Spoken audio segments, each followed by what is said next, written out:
Cricket താരം സഞ്ജു സാംസണെ നിയമസഭാ തെരഞ്ഞെടുപ്പിൽ തിരുവനന്തപുരം സീറ്റിൽ മത്സരിപ്പിക്കാൻ ബി.ജെ.പി നീക്കം. തലസ്ഥാന നഗരം ഉൾപ്പെടുന്ന തിരുവനന്തപുരം സെൻട്രൽ സീറ്റിൽ നാട്ടുകാരൻ കൂടിയായ സഞ്ജുവിനെ ജയിപ്പിക്കാനാകുമെന്നാണ് ബി.ജെ.പിയുടെ വിലയിരുത്തൽ. സംസ്ഥാന പ്രസിഡന്റ് രാജീവ് ചന്ദ്രശേഖർ നേരത്തെ പ്രഖ്യാപിച്ചതുപോലെ നേമത്ത് മത്സരിക്കും.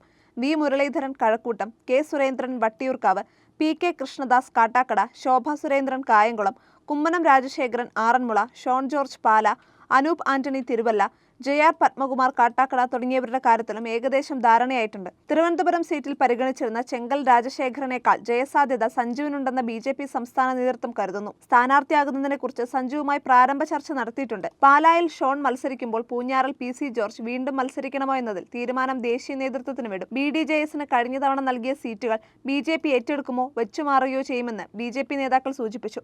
മുൻ എം.എൽ.എ. George J. മാത്യുവിന്റെ നേതൃത്വത്തിലുള്ള പുതിയ പാർട്ടിയുമായി ബി.ജെ.പി നേതൃത്വം ചർച്ച തുടരും. കേന്ദ്ര ആഭ്യന്തരമന്ത്രി അമിത്ഷാ തിരുവനന്തപുരത്തെത്തി സംസ്ഥാന നേതാക്കളുമായും എൻ.ഡി.എ മുന്നണിയോട് സഹകരിക്കാൻ സാധ്യതയുള്ളവരുമായും നടത്തിയ ചർച്ചകളുടെ തുടർച്ചയായാണ് നാളെ ഡൽഹിയിൽ ചർച്ച നടക്കുക. രാജീവ് ചന്ദ്രശേഖർ അടക്കമുള്ള സംസ്ഥാന നേതാക്കൾ ചർച്ചയ്ക്കായി എത്തും. ബി.ജെ.പി കേന്ദ്ര നേതാക്കളുമായുള്ള ചർച്ചയ്ക്ക് തൊട്ട് പിന്നാലെ തന്നെ ജയസാധ്യതയുള്ള പ്രധാന സീറ്റുകളിലെ എൻ.ഡി.എ സ്ഥാനാർത്ഥികൾ പ്രചാരണം തുടങ്ങാനാണ് തീരുമാനം. യു.ഡി.എഫ്, എൽ.ഡി.എഫ് മുന്നണികളേക്കാൾ ഒരു പടി മുന്നിലെത്താനും 16 മുതൽ 20 വരെ സീറ്റുകളിൽ ജയത്തിനായി പോരാടാനുമാണ് ബി.ജെ.പി തന്ത്രം.